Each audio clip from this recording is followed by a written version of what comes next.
Welcome to ArchaeoEd, a podcast about the civilizations of the ancient Americas. You know, the ones that American history books never talk about. I'm your host, Dr. Ed Barnhart. I've been an archaeologist, an explorer, and a seeker of esoteric knowledge all over the planet for over 30 years now. In this podcast, I'll share what I've learned. Sometimes it'll be stories of my adventures. Other times, it'll be things I've learned along the way. It'll be whatever I feel like talking about because this is my podcast, beholden to no one. Are you ready? I'm ready. Let's go.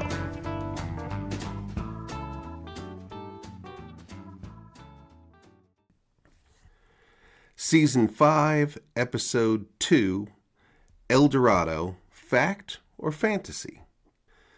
For this episode, we're going to talk about the legend of El Dorado. For the very few of you who might not know what El Dorado is, it's a fabled lost city, or hidden rather, that's full of riches and somewhere in South America.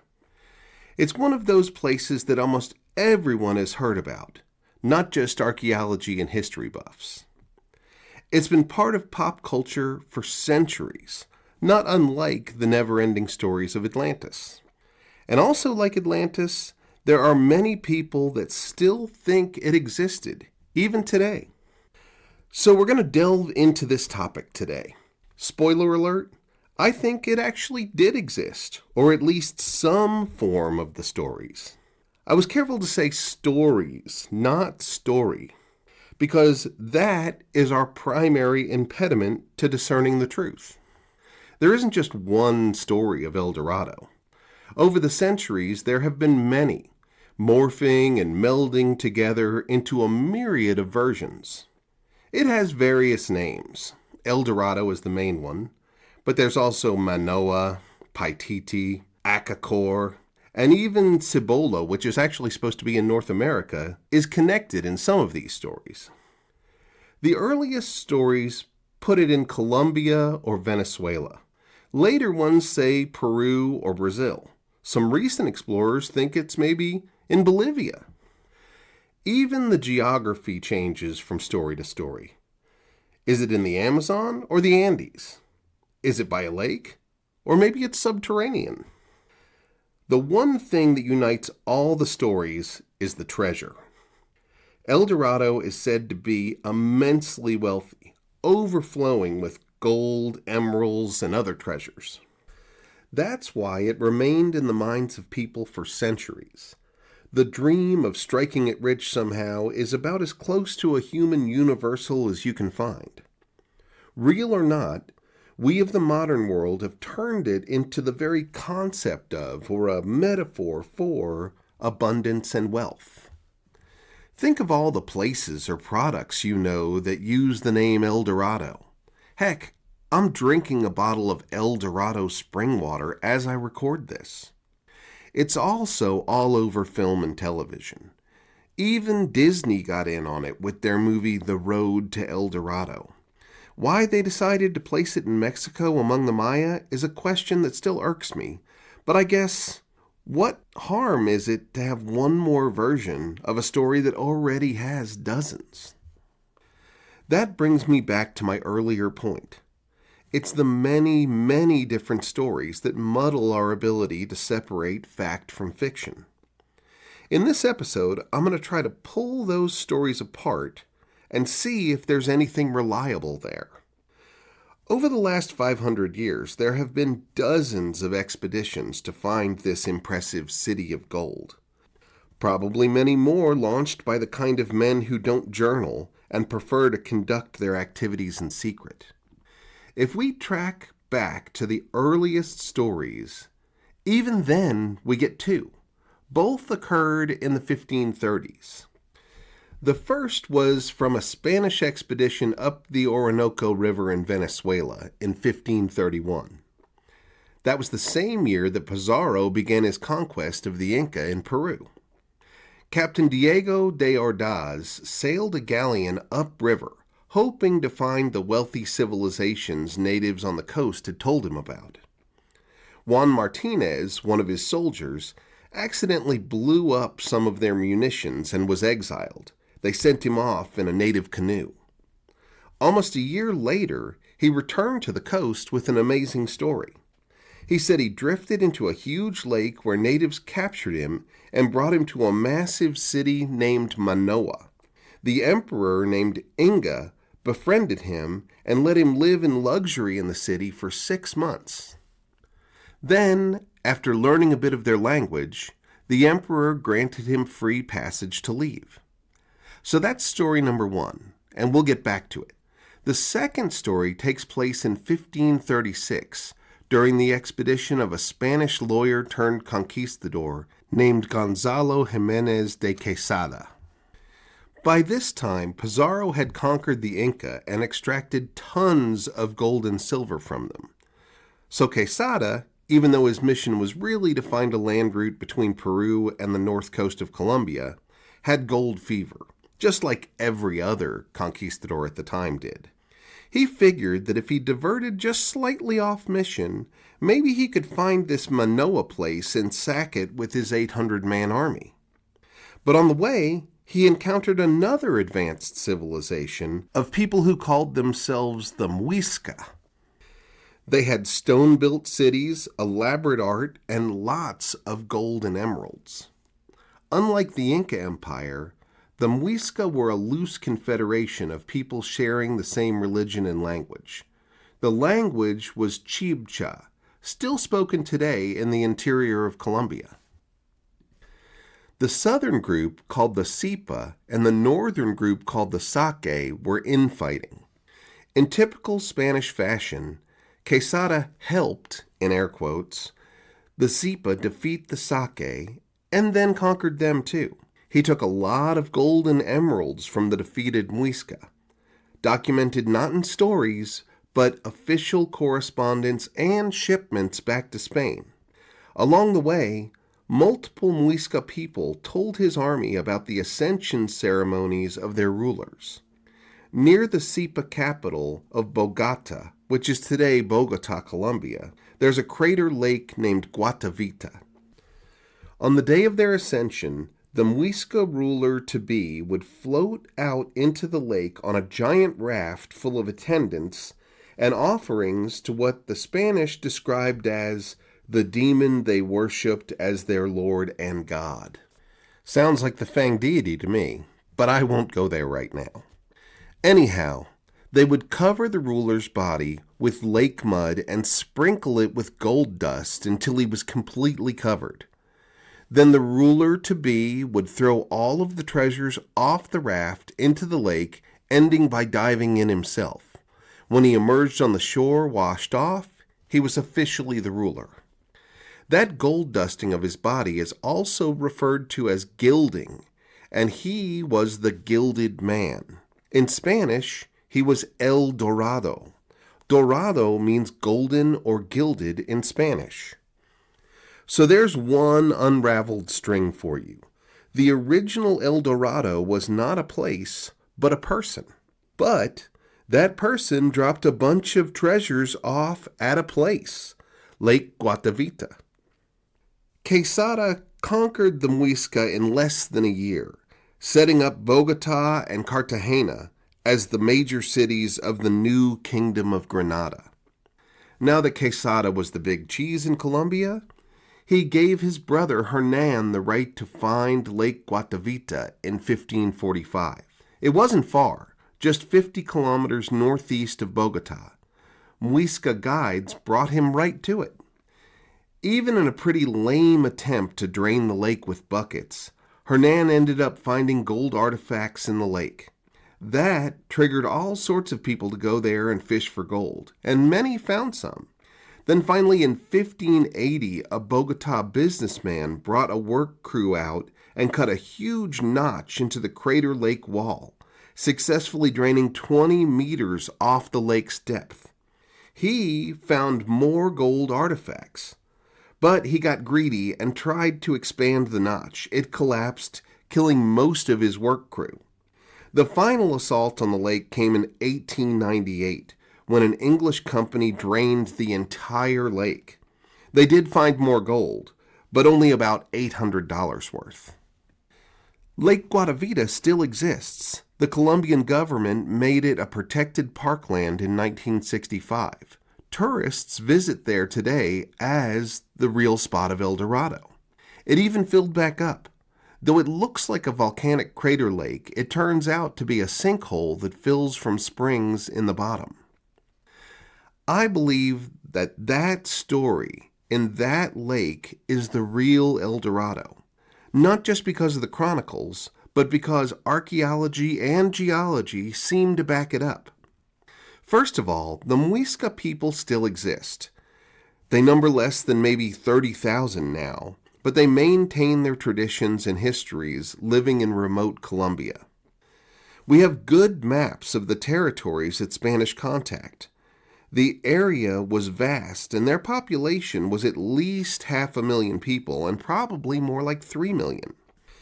Archaeology tells us that agrarian settlement started around 500 BCE and developed into a civilization building in stone.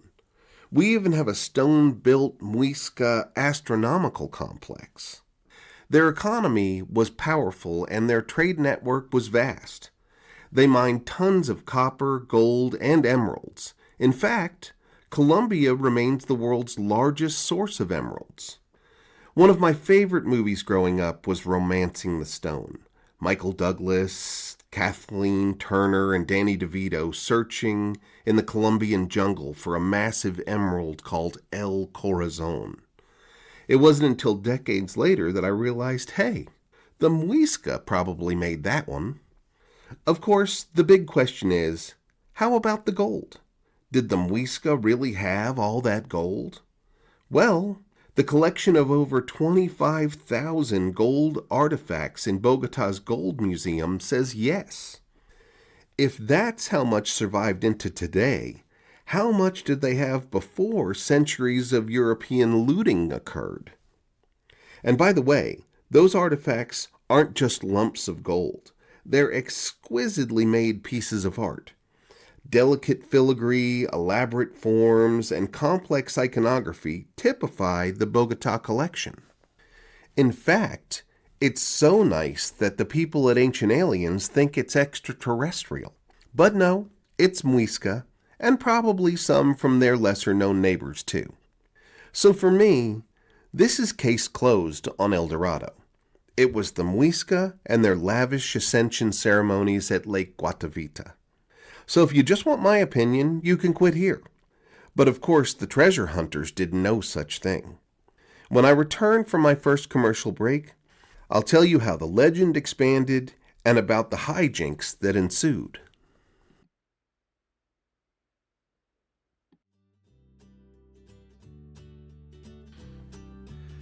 After years of hard work, software engineer Matt Neal and I have created the most sophisticated Maya calendar date conversion calculator ever made. We call it Bars and Dots, and we're giving it away for free. Bars and Dots is the name handed down to us from the man who made the world's first Maya calendar software, Sid Hollander. Sid left us in May of 2022, but his memory lives on through Bars and Dots. This resource is not for the casual learner. If you're new to the Maya calendar, it's guaranteed to make your eyes cross. But for those who really want to know the depths of its sophistication and intricacies, Bars and Dots is for you. Check it out and play with it at barsanddots.com. That's barsanddots.com. If you're a math nerd like me, it'll blow your mind.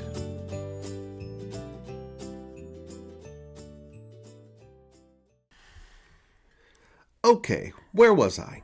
I had just finished explaining the Muisca ceremonies at Lake Guatavita. Now, let's get back to Juan Martinez's story of Manoa. News of this massive lake, called Lake Parame, and the advanced civilization on its shores spread among the conquistadors. Then when Quesada's stories of the Gilded Man mixed in after 1536, the two stories melded together to become El Dorado, the City of Gold. Conquistadors from two different countries started racing to where the lake should be. the Spanish, and surprisingly, the Germans. Charles I of Spain had given Germany a small concession in 1529. It was coastal Venezuela near the mouth of the Orinoco River. The Germans noted immediately that people of the coast were receiving very fine gold objects from somewhere in the interior. German conquistador Ambrosius Ehinger went looking for the source of the city, but instead got a native arrow in his neck. By 1540, the Germans launched their biggest mission, 150 men to the deep interior of Venezuela. The trouble was that it was outside of their concession. The Spanish launched an intercept mission from Quito. They caught them on the Orinoco and executed their captain, Philip van Hutten. That was also the end of the German concessions in the area. Neither army encountered any giant lakes or golden cities. Now, in that same year, 1540, Pizarro sent his brother Gonzalo to search the Amazon. They launched from Quito with about 340 soldiers and about 4,000 natives to carry their gear and do all the labor. Their mission was to find gold, cinnamon, and a way out to the Atlantic. You might ask here, why cinnamon? Well, it's because it was a popular commodity in Europe at the time, as both a seasoning, but more importantly, as a food preservative. It kept meat from going rancid longer. Sri Lanka was the main source of cinnamon in the 1500s, and the Portuguese controlled all of its trade. If New Spain could find an alternative source, it would be very lucrative. Unfortunately, Gonzalo Pizarro's expedition didn't go well. Between bad weather, tropical diseases, and constant sneak attacks by Amazonian tribes, he had lost more than half of his army by the time he reached the Amazon River. And not even really the Amazon. It was actually the Rio Napo he reached, and that connects to the Rio Negro, which ultimately connects to the Amazon near modern-day Manaus. Gonzalo turned back, but he ordered Captain Francisco de Orellana to continue on and find a way to the Atlantic. Orellana did just that, but it took him almost a year to reach the mouth of the Amazon River. Impressively, they built 2 boats, Spanish brigantines, enough to hold his now just 50-man crew.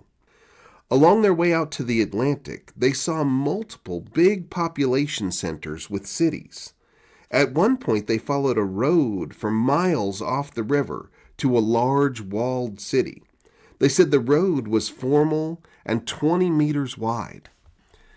They also encountered a group of warrior women who attacked with bows and arrows. That's where we get the name Amazon for the river. Orellana's crew and their amazing stories made it out to the Atlantic in 1541. He tried to go back in and relocate those cities, but the many different islands and channels at the mouth of the Amazon confused him. Most of his men were killed by natives, and then Orellana himself dies of reportedly illness and grief in 1546. On a side note, Indiana Jones and the Crystal Skull shamelessly got Orellana's story all wrong and connected him to El Dorado. Years back, I was a guest on a podcast called the Indiana Jones Minute. They went minute by minute through every movie in the franchise. I got minute 53 of the Crystal Skull, when Mutt and Indy find the mummy of Orellana in Nazca, Peru. Indy then explains that they called him the Gilded Man and finds him packing a crystal skull. The whole thing makes me crazy. It's like Spielberg doesn't know that Wikipedia exists. Just Google it, dude. Anyhow, I had a blast on that podcast making fun of Indiana Jones, and those guys should be starting up again soon to pan the Dial of Destiny. I'll put a link to my episode from 2020 and their show in my show notes. Check it out. They're fun. But okay, back to the Amazon. You'd think all that failure and death would dissuade treasure hunters, but oh no. In 1560, Pedro de Ursa leads a new expedition into the Amazon from Peru. The mission was to find El Dorado, and the crew was 300 ex-soldiers and hundreds of natives. Some accounts say that it was really about giving idle veteran soldiers of the conquest something to do far away from the colonies. A population of professional rapers and pillagers is not good for domestic tranquility. But as Ursua learned, bringing the mountain to the middle of nowhere wasn't a smart idea either. One of his veterans, really mercenaries at this point, named Lope de Aguirre, went crazy and killed Ursua. Taking over as mission leader, he led a murderous rampage out to the Atlantic, killing every native they could find.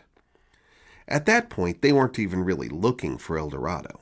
They came out somewhere near the mouth of the Orinoco and sailed to Margarita Island, where Aguirre killed the governor and took over the whole island.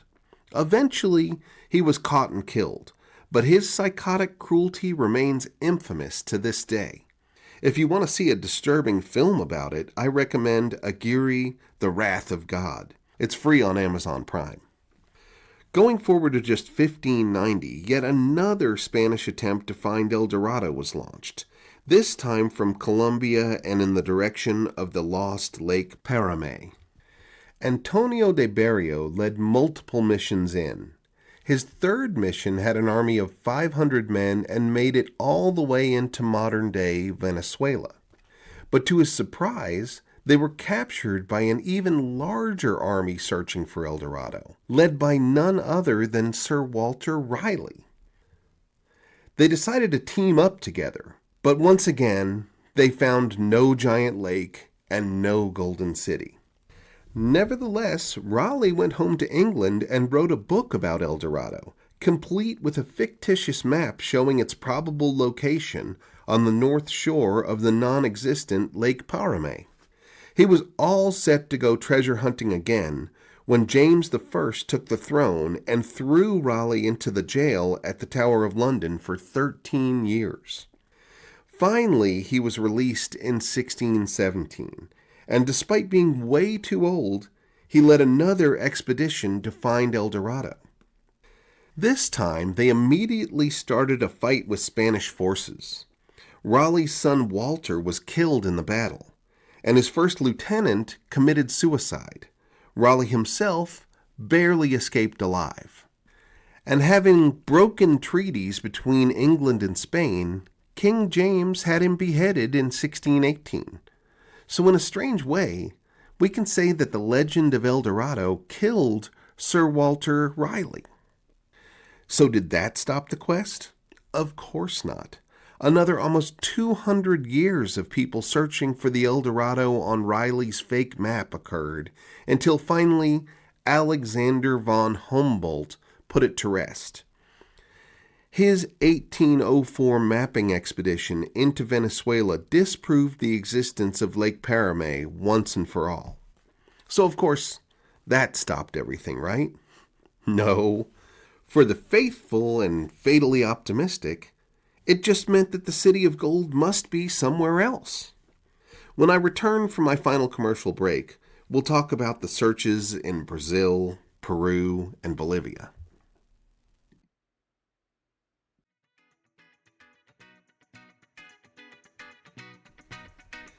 Hey folks, it's still me, Ed. One of these days I'll attract some commercial revenue, but until then, I'll just keep plugging my own stuff. I love the ancient Maya calendar. I love to learn about it, and I love to teach about it. As part of my teaching mission, I create an annual wall calendar that correlates the Maya calendar with the Christian Gregorian calendar. It functions just like a normal wall calendar, with 12 months and all the Western holidays displayed. But it also tells you what day it is in the ancient Maya calendar, the Solkin, the Hab, and the long count cycles. The photos for each month are beautiful windows into the ruins of the Maya world, taken by the 12 winners of our annual photo contest. The 2024 Mayan calendar is available for purchase now at my website, mayan-calendar.com. That website also contains a lot of interesting information about ancient Maya calendrical cycles, So even if you don't want a wall calendar, you'll probably like the website. Again, Mayan-calendar.com. That's Mayan with an N, dash symbol, calendar.com.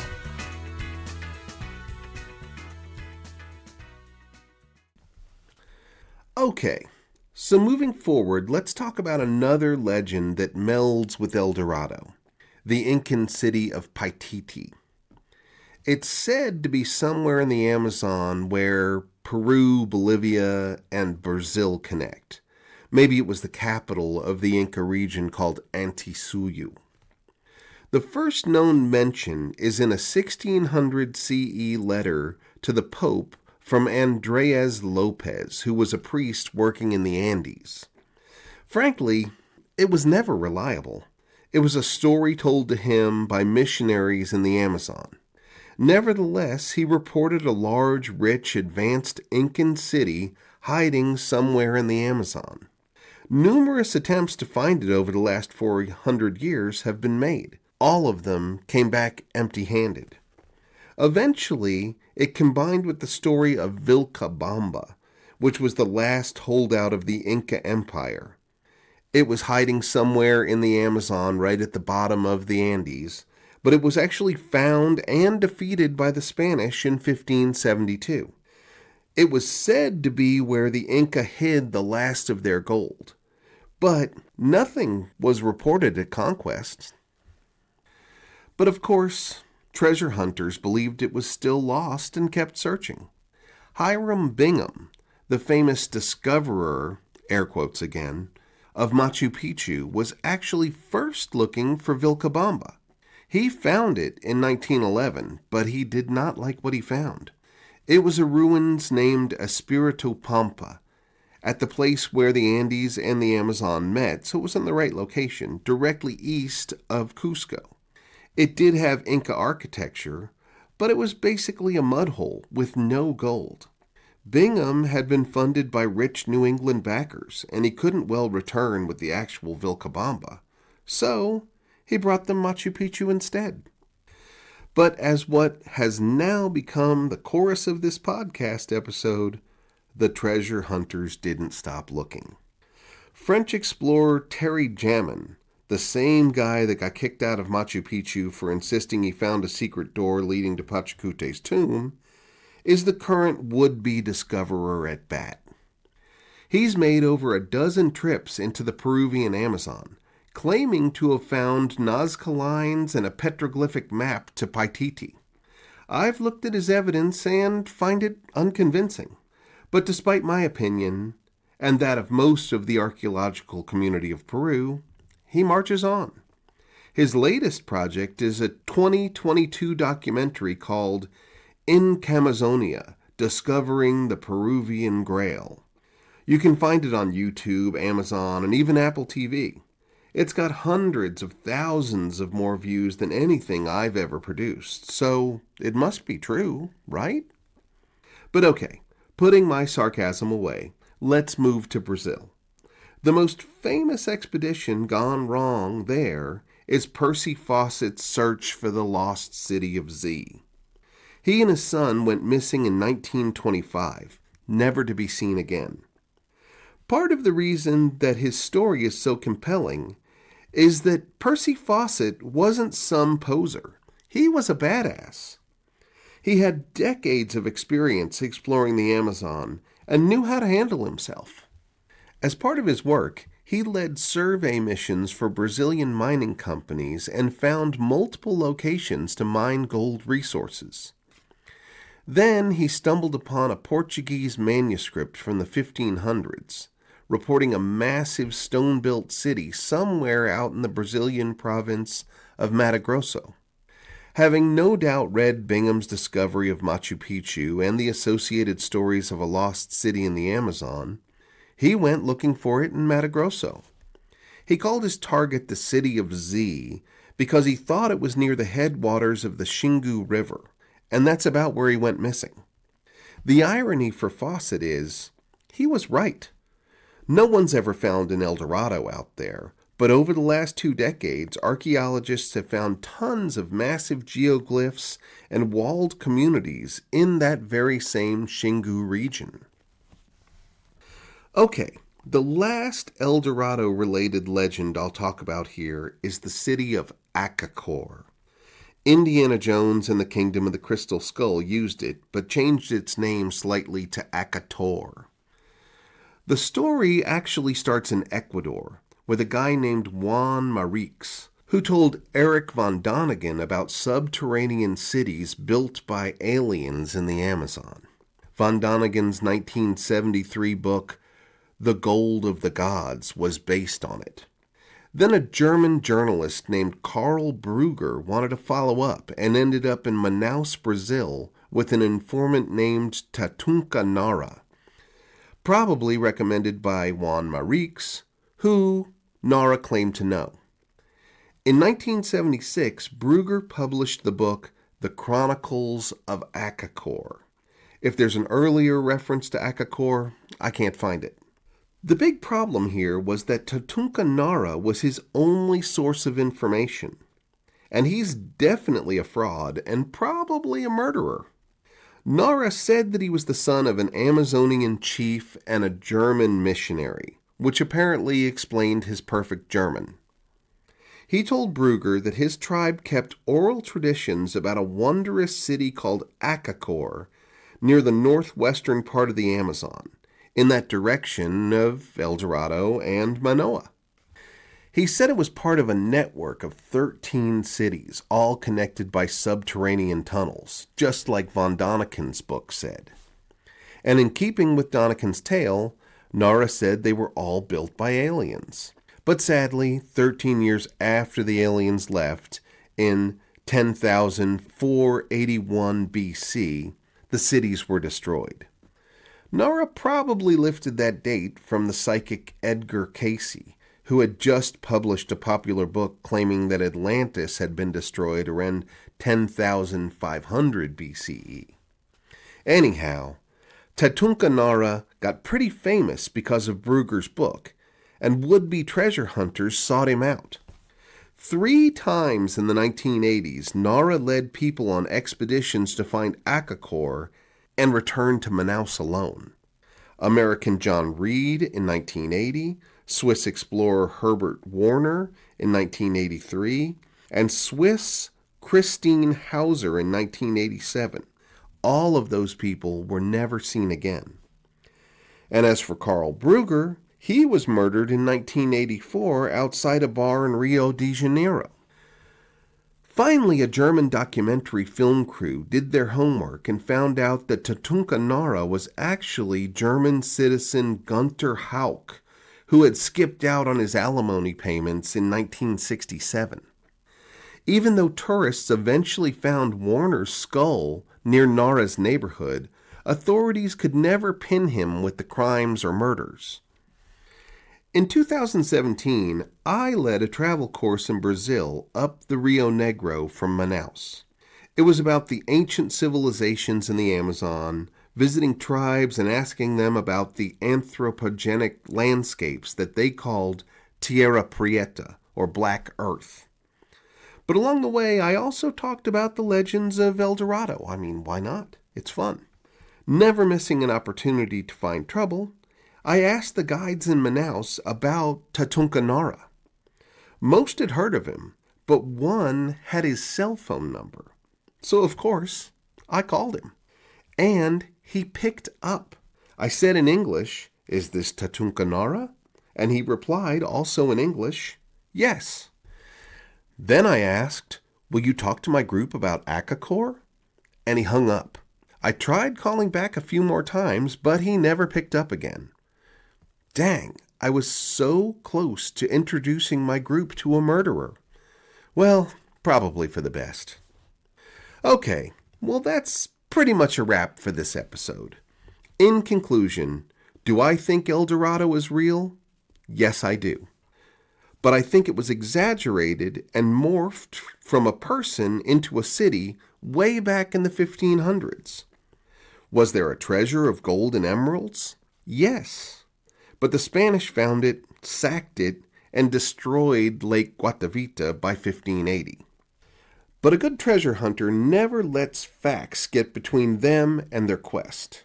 Many people have died looking for El Dorado, or Manoa, or Patiti, or the City of Z, or Aquacor, or whatever you want to call it. And many more probably will. I guess that's just how some of us humans are. Until next month, this is Ed, signing off.